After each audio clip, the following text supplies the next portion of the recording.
Sunday morning, my last weekend before heading back to the good old UK, and we're liming. So I've been invited to Franky's for a cook-up. Franky's one of my colleagues and one of our pilots at Bristow's, and we've been joined by our good friend, Mr. Chef Dev. How you doing, dude? I'm good, my brother. How you doing? I'm very well. So Dev is going to be OIC cook today, and he's going to be introducing me to some local delicacies that I maybe haven't met on my previous trips or on this trip. So, but the first thing first, for any Trini line, for any Trini cook, as we call this, right, which is basically cooking outdoors and stuff, you need to start off with a drink, right? So I'm about to go and pour my drink, and then pretty soon we're gonna get started on the first dish. He's gonna get on the rum, guys. Yeah. We'll see you when he's sizzling. Cheers, guys. So what we're doing here right now is we're preparing the curry mixture, right? So there's a blend of different spices, 2 different types of curry, right? So you have your dark curry and your light curry, right? I tend to do this mix of light and dark because to me it balances out the flavor. If I did only dark, it'll be a little bit too harsh, you know? So then we have another one here called, and this is my personal touch on it. There's another one called Amcha Masala, which is, yeah. Now this is normally used as to make a sort of pickle, like a vegetable pickle, but you know, it goes towards the flavor excellently. And this is roasted cumin. Now we say jeera, yeah.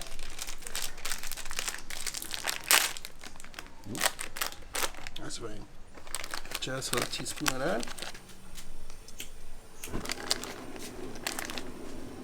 And here we have Franky trying to kill me with Franky's flaming. Right, so that's basically my spice mixture, right? So what we're gonna do first, so fire's on. Smells amazing, guys. So this is cold pressed virgin coconut oil, yeah? And you notice it looks like water. Yeah. That tells you the purity of the product, yeah? So we're gonna use some coconut oil. Just going in. That's alright. Now when you're doing curry duck, which is what we're gonna do, right? When you're doing curry duck, diets, healthy food, and all that stuff out the window. Right? So we gonna go in, yeah, with this. So coconut oil here. It smells really sweet. You can smell it. You can smell the coconut coming up immediately, can't you? Right? Now this. So I grabbed this off the tree this morning.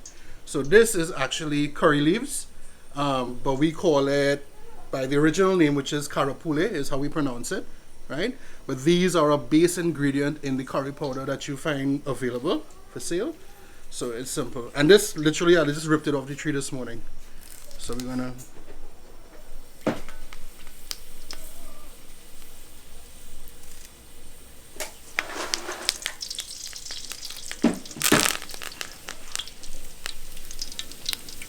Alright, so pretty soon, Graham, you're gonna get the smell of the karapule.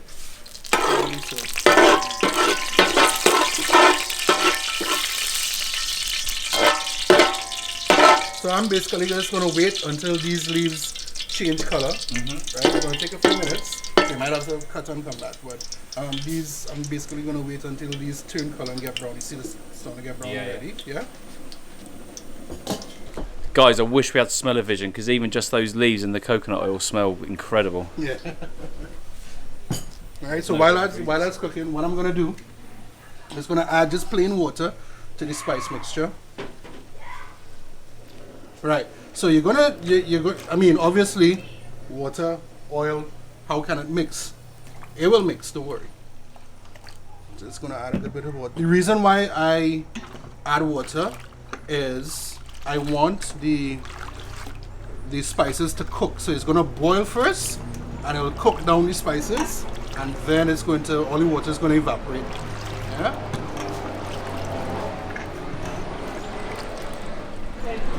Me and Franky can't get away from helicopters. Was that Bristow, was it? That was our colleagues flying over. Have a smell of this. Oh, wow. Yeah. It's not even cooked yet. Right, so right? So it's gonna look a little bit violent, but trust me, this is how you do it.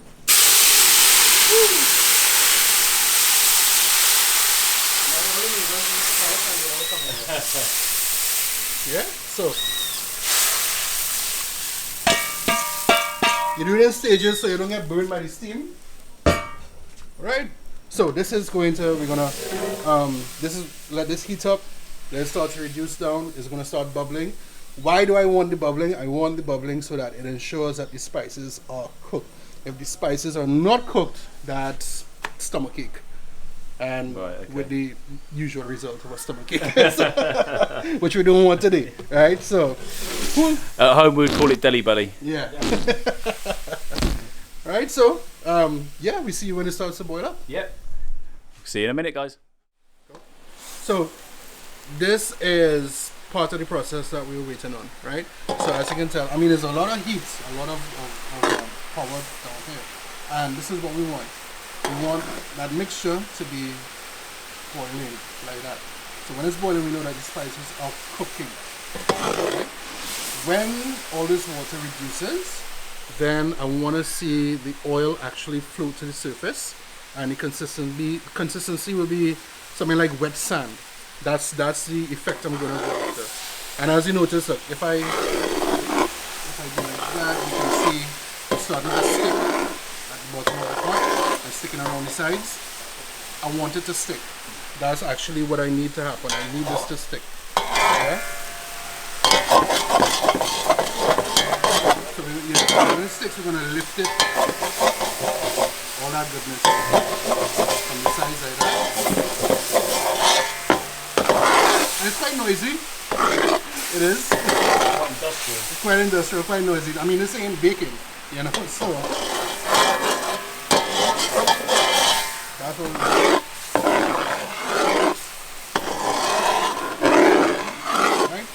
Couple minutes again, and then we're gonna come back because it's gonna be ready to add the duck.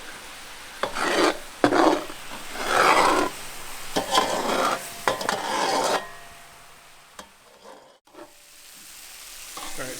So this is the stage I wanted to get to. So you notice that the water has almost completely gone. The consistency is like wet sand. That's what I always say. That's how to check for it. And you notice that the oil is now risen to the top, so the water is pretty much gone. So this is maybe like a minute again. After the minute, then we're gonna get Franky. Now this is our duck here, right? So this duck has been marinating overnight, and as you can see, when we're doing curry duck, it has to be on the bone. So all that green stuff that you're seeing, that is a bunch of different herbs. What we call shadow benny, but you will probably know it as coriander or Thai parsley. There's a broadleaf thyme, there's garlic, there's pepper. Yeah, so this has been going on for overnight. Yeah, and that's how you really get the flavor injected into there. Right? So we're almost ready. Alright, ready? Yeah. Right. So I have my sous chef here.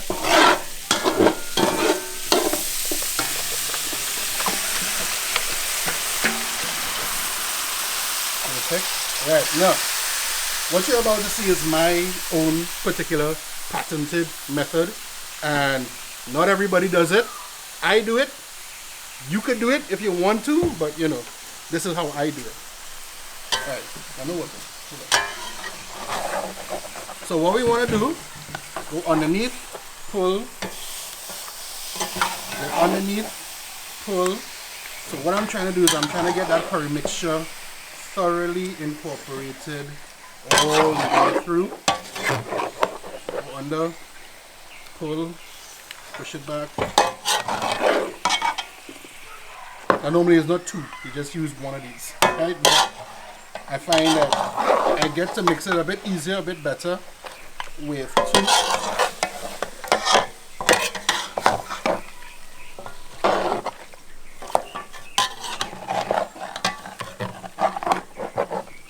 How does that smell, Graham? Smells amazing. And it's nowhere near started to even cook it. I don't know if that picked up on the mic, but I actually dribbled a little bit when I said amazing. Yeah, there is something to be said for marinating overnight, right? Right, so, but yeah, this is, I mean, as you can tell, it's cut pretty rustic. The skin has been actually charred a bit, yeah, as you can see there. The skin has been roasted, right? That's just traditional for us because this dish comes from a day where, it comes from a time where there were no machinery involved. So the only way to get the feathers off of the duck was to actually char the skin, to burn off, yeah? So singe it, right? So, and as you can tell, it's on the bone. The bone is integral to the taste. You will not get the same effect or the same taste if you do like a boneless breast, like a duck breast. Not gonna work. Alright. What do you reckon, Franky? I reckon you're gonna have a good time today. Alright, so this is gonna get covered now, and in maybe about 10-12 minutes, when we lift off the cover, you're going to see this entire thing almost covered with liquid. So what happens is the protein springs a lot of liquid, which is not necessarily water. It's some water, but it's like myoglobin and stuff like that. So, right, so we're going to cover this now and just let it cook. All right? Sounds perfect. There we go. There she is, covered up, ready to go.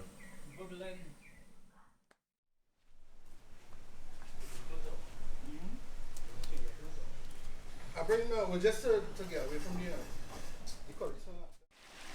Alright, so this is maybe about, it's been about 30-35 minutes thereabouts.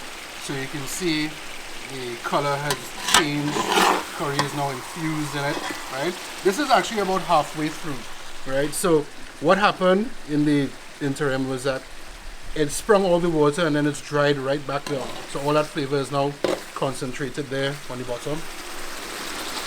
Trust me, you could probably inject that into your veins. It's so good. Alright, so what we're gonna do now, so duck as a red meat has to cook a little bit slowly for a long period for it to get like quite tender. Alright, so what we're gonna do now is we're just gonna add some water to let it boil again. Yeah, keep good.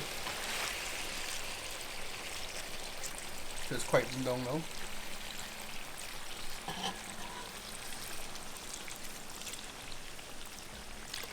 Right, and then we're going to drop the heat and just let that simmer.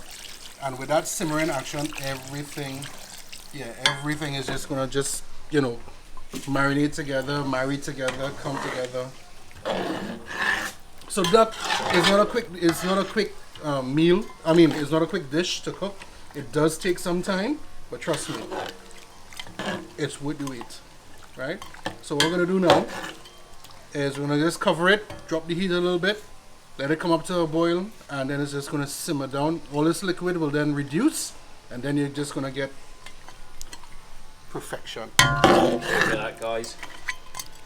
If only we had smell-o-vision, because this smells incredible. Right. Excellent. Right, so we've been welcomed into Franky's kitchen. There he is. Woo-wee. And Dev is about to work some magic on the Mahi Mahi that we were very lucky enough to catch last Sunday on the boat. So there's the fish fillets. Some of the fillets. Yeah. So I've already eaten 2 fillets and it was amazing. But Dev is about to cook it properly, not how I cooked it, which is probably sacrilege. So without any further ado, guys, I'm going to hand you over to Dev and he's going to talk us through how we do it. Alright, cool. So, alright, Graham. So here's the thing. Mahi Mahi is such a wonderful fish, but when you get protein of this quality, I mean, this was hand caught, Trinidad North Coast, proper wild Mahi Mahi, right? When you get something of this quality, you don't actually do too much to it, okay? Now, traditionally in Trinidad, what we do is, you know, when we have fresh fish like this, there's a few ways. We curry it, or we can stew it, or, you know, we do it in the oven, we bake it, etc. But for this Mahi Mahi, what I want to do is treat it very simply, and a little bit of a twist on it. I'm going to pay a little bit of homage to our usual method of currying. So we're not actually going to curry it, but you'll see what I'm going to do, right? So first off, we're just going to crack. I've dried it, yeah? We have a oil here, just heated already. So I'm going to crack some black pepper. Lots of black pepper. Alright?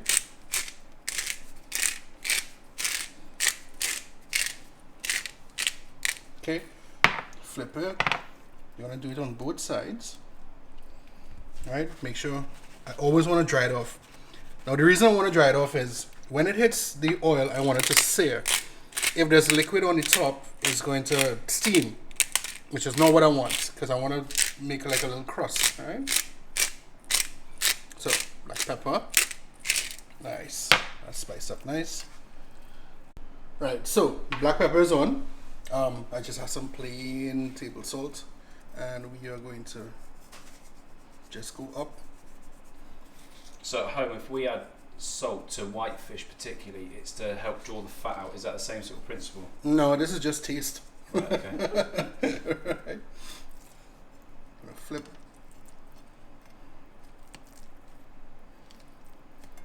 Okay, more salt.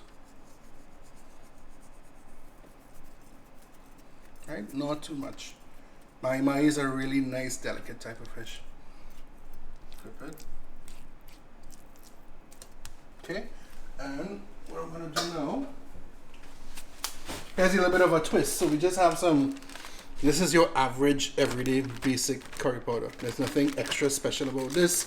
It wasn't procured from, you know, the mountain of the Himalayas or anything like that, right? And we're gonna do a very light, I notice I'm going up high, yeah? I don't wanna get it concentrated too much. Light dusting of curry powder. So that was, I'm gonna pay a little homage to our usual method of currying, but I don't want it overpowering. I don't want that to be the only taste that you get from this Mahi Mahi. Alright, gonna flip it. So as you can see, I'm being quite delicate with it. Mm-hmm. Yeah.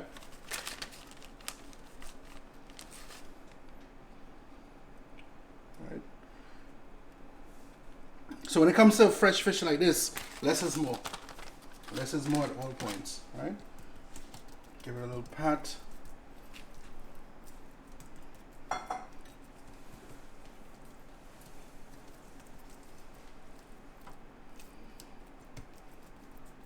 All right, good. So we're ready, and that's hot fat there.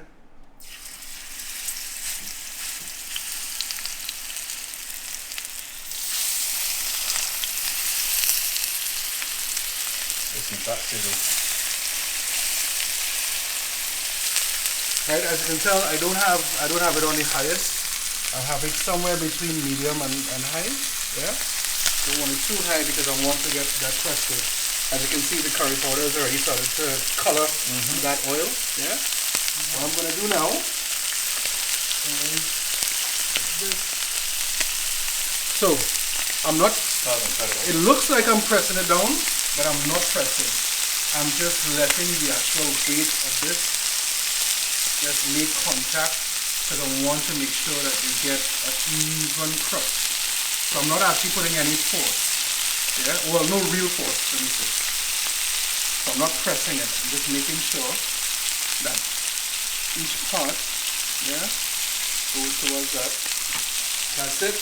We're gonna just do a timer. So guys, I'm not a trained chef. I cannot count to 3 minutes in my head. So, right? We're gonna use technology, right? So we're just gonna do 3 minutes at that heat, right? Double 3 minutes. Yeah, with a fancy stove. Yeah, so I'm just, no pressure at all. I'm just kind of making sure that the surface makes contact, right? So in 3 minutes, I'm gonna give this a flip. So I'll see you in 3. Right, so a quick interlude while the fish is cooking for that 3 minutes. We're just heading back outside and we're going to go and check the duck and see how that's getting on in the pot on the cooker out here, on the barbecue, whatever it's called. I don't know. Come on, come Right, come on. Ready? Are we ready? We're ready. Oh, look at that. How does that smell? Amazing. Woo. I honestly wish you guys could smell this because it smells incredible. it makes me realise just what boring eaters we are at home in the UK, because this is just amazing. It really is. The smell, and I'm sure it will taste a million times better. Have a look at this now, he's stirring it. Yeah, so remember what I said. We dropped the heat, we had added water, we dropped the heat. So it's going to take that much longer for this liquid to get thicker, right? But what it does is that it cooks it slowly, so it's going to get tender, like fall off the bone tender, right? So, oh, this is beautiful. Now the last little thing that we're going to do, absolute last thing, is we are going to hit this with some coconut milk. Ooh. Now that is not always, I mean, look, if you had 10 people cooking curry duck, maybe 5 might put coconut milk and 5 won't, right? So for this particular one, we're going to add the coconut milk. That is going to raise the richness up like a certain level, and yeah, bring me in for a treat.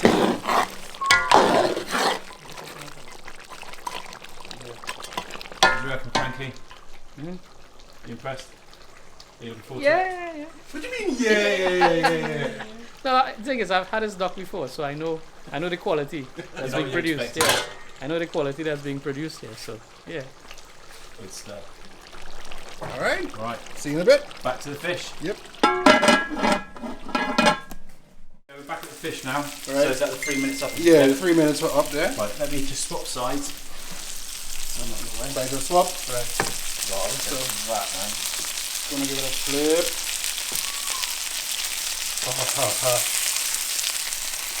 I'm dribbling.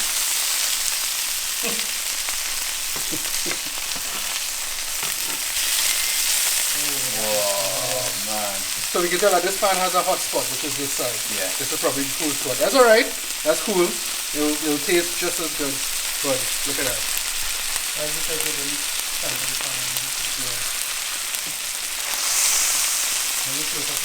No, it's actually the fault of your food. So. Right? We're gonna go again. 3 minutes.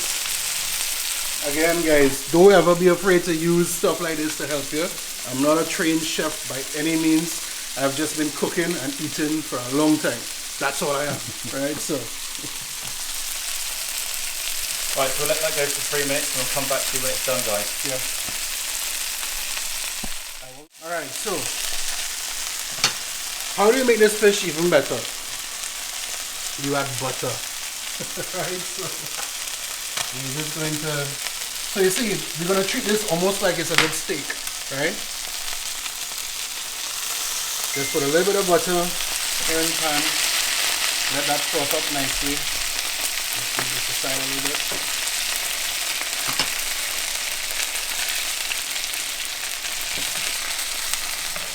And we're gonna baste it.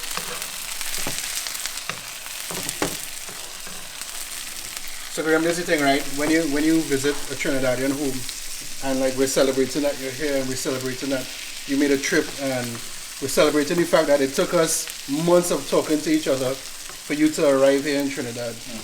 Right. So when you visit a Trini home and we're celebrating, like I said, things like diet out of the window. Right? Diet and healthy stuff? No. Right? We're just basting this in a little bit of butter. Gonna add a little bit of extra richness.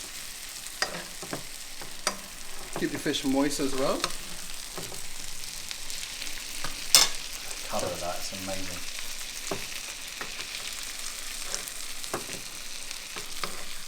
So I think what makes this even more special is that, as Dev has just said, you know, once work had confirmed this trip, there was months and months of transatlantic communications in the work up to the boat trip last week. Yep, that's right. And this is the fish that we went out and caught. Yeah.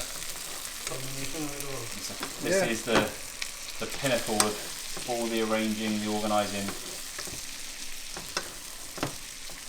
It didn't come easy. No, it did not come easy. It did not come easy. But this is the cool thing. This is the cool thing.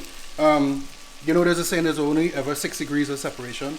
You know what I mean? So I think being able to have somebody here in my home island from the UK that we've been talking to each other on Facebook. We never met each other before, you know, but all of a sudden here I am cooking my and duck, you know, for Graham. It was meant to happen. It was meant to be. Yeah, it was meant to be. Meant to be. Alright, that's about it. So, what we're going to do now, so we're going to clean it up. Just to soak up some excess. Look at that. Now we have a saying here in Trinidad, right? If the oil don't stain, it's not good. Right? So the oil, you see that? It has to stain. Yeah. If the oil don't stain, it's not good.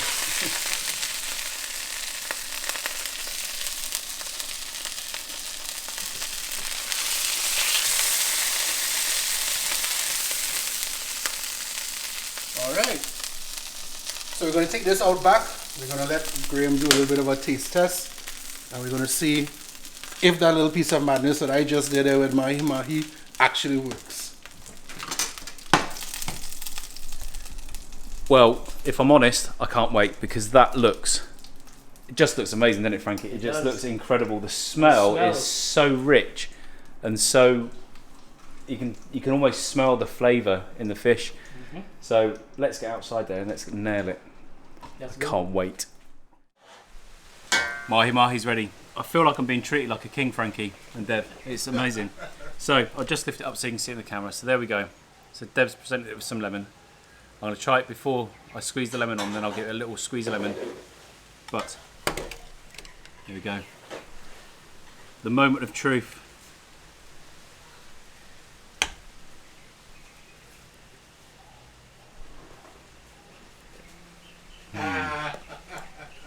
Yeah, man.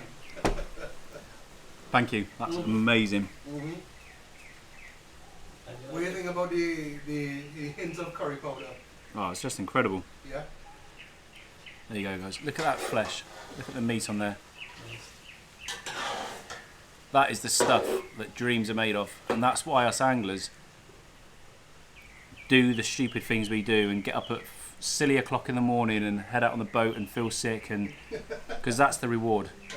That's the reward right there, and it's just incredible.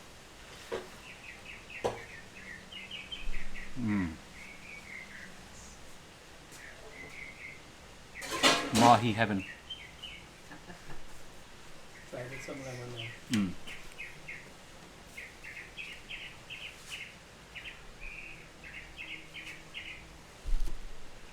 How good is that?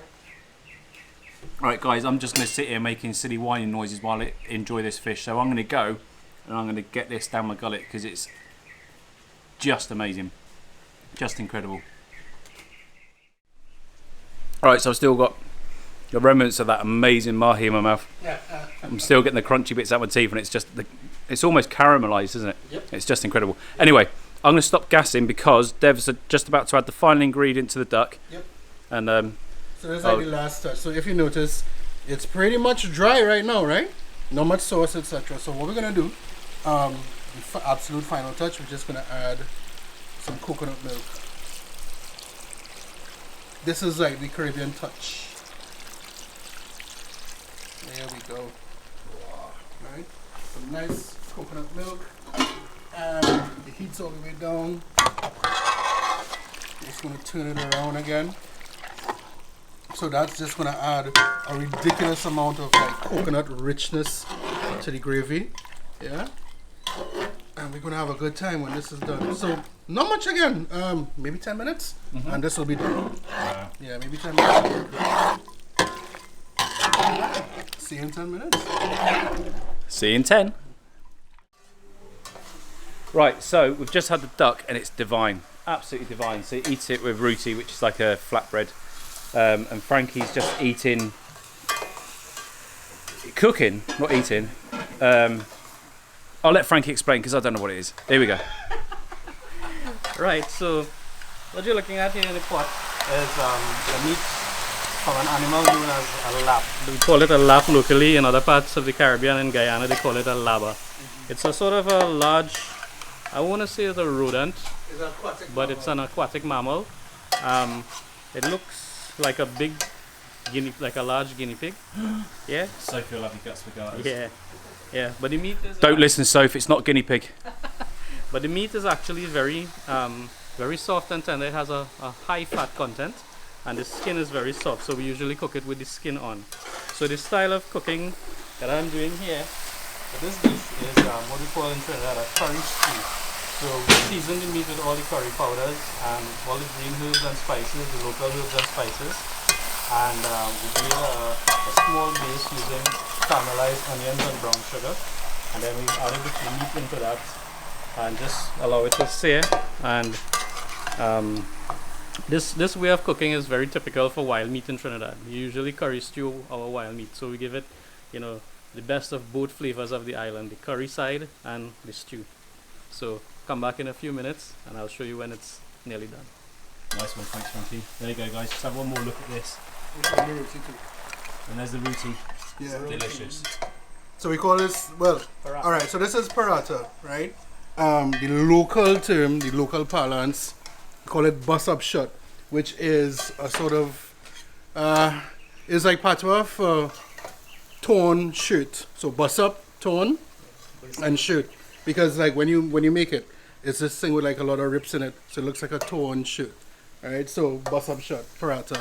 And that is, I think if you have duck and you don't eat it with bus up shut or paratha, I think it's illegal. You could be arrested, I think, you know. So. But I'm just glad that Graham here, G's Tite Lines, that he was able to have some of this. Because this, what we're doing right here, you know, we're cooking, having some drinks and whatnot, cooking slow, eating some good food. This is like proper Trini. This is who we are. Alright, so see you in a bit. Right guys, so welcome back. As you can see, if you want to take a look down in the pot, so the liquid is pretty much dried up and the meat is taken out a nice brown caramel color, which is what we're looking for. So at this point now we're going to add some coconut milk in, right, to give it that nice Caribbean flavor. So the coconut milk will deglaze. If you look at the bottom of the pot, so you can see where the sauces and stuff have sort of stuck and caramelized to the bottom of the pot. So the coconut milk will now deglaze that and release that flavor back into the meat. Alright, so we add some coconut milk in there and allow it to come to a boil again and leave it to simmer until we reduce it down to the right consistency, the right thickness of sauce. We don't want the sauce to be, the gravy to be too thick or too thin. Alright, so we'll come back when this is reduced sufficiently and I'll show you the final step. So we were so caught up in the old talk, right, that I forgot to get Graham to film the last part that I promised I was going to show you. You have to explain what old talk is. So in local parlance, old talk is just basically shooting the breeze, you know. Banter. Local banter, that kind of thing. So anyway, basically what I did was the last step is I had chopped up some pimentos and some of that what we call shalobeni or culantro, or what's the other name for it, Dave? Coriander, yeah. Wild coriander that we have here locally, and just sort of sprinkle it into the pot at the end, and just to give it and then basically give it a stir and turn it off. So if you look down in the pot now, you can actually see the bits of the pimento peppers, a little bit of mint and some thyme, and the cilantro. All right, so this is completed and ready for eating. What do you reckon, G? I reckon it looks bloody lovely. Good. Cheers, Franky. Alright, so what we have here now, so I just made a quick condiment. So we eat a lot of spice or heat. Napalm. Yeah, napalm, basically lava. Right, so we do. That's just our thing. Now, because we have Graham here, we made all the food without any of that so that we don't kill him. Right? However, so but what we do, we make a condiment. Now, what you're seeing inside here, this I don't know if this is actually legal because this could be weaponized, but this is a mix of Scotch bonnet peppers, garlic, and lime juice, and 1 onion. Right, and this. It smells like mace. Yeah, it's nuclear. It's quite nuclear, but basically pepper chutney. yeah. So, but this is a sort of chili concoction that we make here.